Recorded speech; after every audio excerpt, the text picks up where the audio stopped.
தமிழ்நாடு தௌஹீத் ஜமாத் உறுப்பினர்கள் மீதான வெறுப்பு பேச்சு வழக்குகளை ரத்து செய்வதற்கு உச்சநீதிமன்றம் மறுத்திருக்கிறது. எதற்காக தமிழ்நாடு தௌஹீத் ஜமாத் உறுப்பினர்கள் மீதான வெறுப்பு பேச்சு வழக்குகள் வந்தது? இச்செய்தி கட்டுரையில் பார்ப்போம்.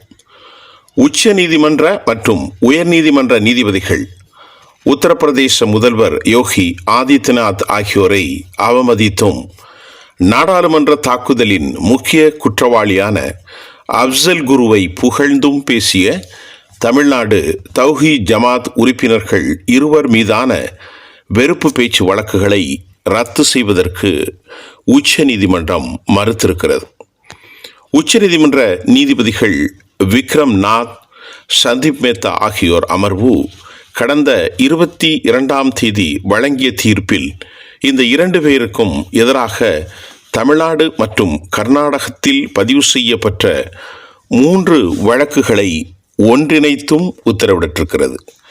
தமிழ்நாட்டில் மதுரையில் கடந்த 2022ஆம் ஆண்டு மார்ச் 17ஆம் தேதி நடைபெற்ற போராட்டம் ஒன்றில் பேசிய இந்த இருவர் நாடாளுமன்ற தாக்குதலுக்கு மூளையாக செயல்பட்ட அப்சல் குருவை புகழ்ந்து கருத்து தெரிவித்துள்ளார்கள்.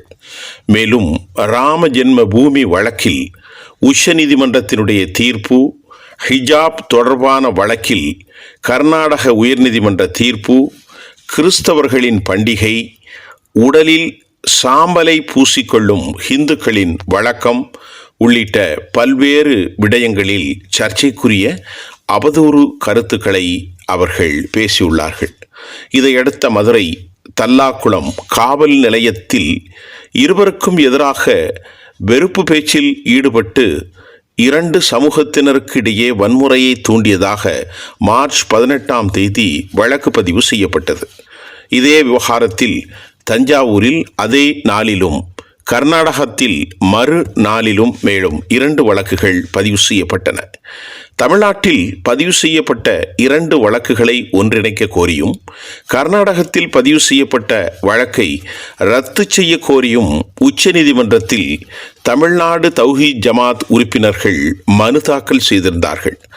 ஒரே சம்பவத்திற்காக பல்வேறு வழக்குகளை பதிவு செய்வது அரசியலமைப்பு சட்டத்தின் 20 உட்பிரிவு 2 பிரிவை மீறுவதாகும் என்று மனுதாரர் தரப்பில் கடும் வாதம் முன்வைக்கப்பட்டது. இதற்கு தமிழகம் மற்றும் கர்நாடக அரசு தரப்பு வழக்குரைஞர்கள் எதிர்ப்புகளை தெரிவித்தார்கள். இந்த 2 தரப்பு வாதங்களை கேட்டறிந்த பிறகு வழக்குகளை ரத்து செய்ய மறுத்த நீதிபதிகள் தமிழகம் மற்றும் கர்நாடகத்தில் 3 இடங்களில் பதிவு செய்யப்பட்ட வழக்குகளை தமிழ்நாடு தல்லாக்குளம் காவல் நிலையத்தில் பதிவு செய்யப்பட்ட வழக்குடன் ஒன்றிணைந்து உத்தரவிட்டார்கள்.